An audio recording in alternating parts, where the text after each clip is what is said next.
नमस्कार मित्रांनो मी आपला मनोहर पाटील आपल्या डिजिटल मनोहर मराठी यूट्यूब चॅनलमध्ये पुन्हा एकदा तुमचे स्वागत आहे।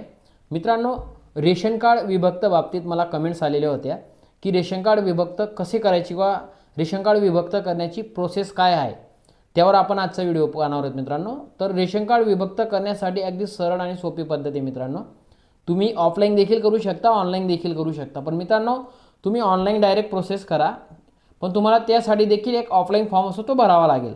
तो फॉर्म मी तुम्हाला आपल्या डिस्क्रिप्शन बॉक्समध्ये देणार आहे व तसेच आपल्या डिस्क्रिप्शन बॉक्समध्ये टेलिग्राम ग्रुपची लिंक आहे। मित्रांनो, आपल्या ग्रुपला जॉईन व्हा, तिथं सर्व प्रकारचे PDF तुम्हाला अवेलेबल आहेत।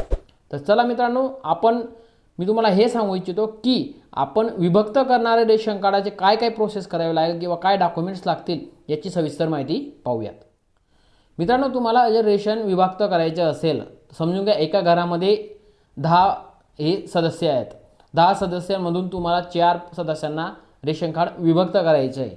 तर मित्रांनो, रेशन कार्ड विभक्त करण्यासाठी तुम्हाला तुमच्या जेवढे 4 लोक आहेत ते 4 लोकांचे सर्व आधार कार्डचे झेरॉक्स व तसेच ज्या नावाने तुम्हाला रेशन कार्ड बनवायचे त्यांचा एक पासपोर्ट फोटो सर्व सोबत द्या, पण एक जो मेन सदस्य आहे त्याचा फोटो हा आवश्यक आहे, तो आणि सर्व आधार कार्डचे झेरॉक्स व तसेच तुम्ही ज्या रेशन कार्डमधून विभक्त करताय तुमचे रेशन कार्ड ते ओरिजिनल रेशन कार्ड तुम्हाला तहसील ऑफिसला घेऊन जावं लागेल। तिथं त्यांना सांगायचं तुम्ही की आम्हाला या रेशन कार्डमधून या 4 व्यक्तींचं नाव कमी करून यांचं एक विभक्त रेशन कार्ड म्हणजे दुसरे रेशन कार्ड आम्हाला बनवायचे आहे।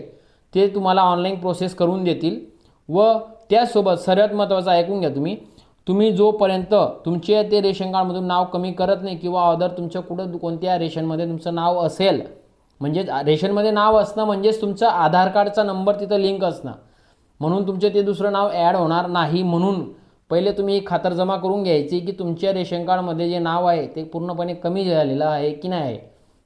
या सर्व प्रोसेसला एक 20-21 दिवसाची एक कालावधी दिलेला आहे, बट काही ठिकाणी कामं जर चांगली जोरात राहिली की हे तुमचं एक 15 दिवसात हे काम होतं आहे। पण मित्रांनो, तरी लगभग एक 20 दिवसाचा हा कालावधी असतो, तोपर्यंत आपल्याला त्याची वाट बघायची आहे। दुसरी गोष्ट सर्वात महत्त्वाची, रेशन कार्ड तुम्ही जेव्हा बनवणार, आता बाकीच्यांचं काय असतं, रेशन कार्ड केसरी असतं आणि ते बनवताना ते सांगतात की आम्हाला BPL पाहिजे।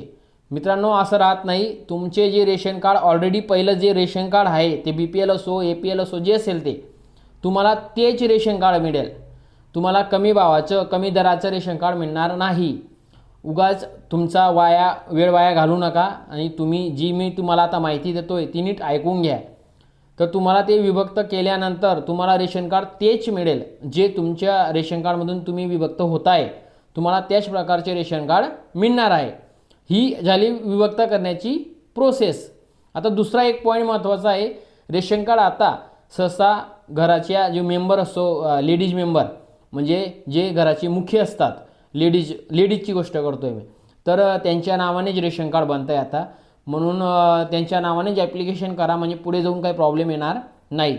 तर चला मित्रांनो, अशीच महत्त्वपूर्ण अपडेट तुम्हाला मिळत राहणार आहे। आपल्या चॅनलवर कोणी नवीन आले असणार तर आपल्या चॅनलला सबस्क्राईब करा, तसेच बेल आयकॉनला क्लिक करायला विसरू नका। जय हिंद, जय महाराष्ट्र, वंदे मातरम।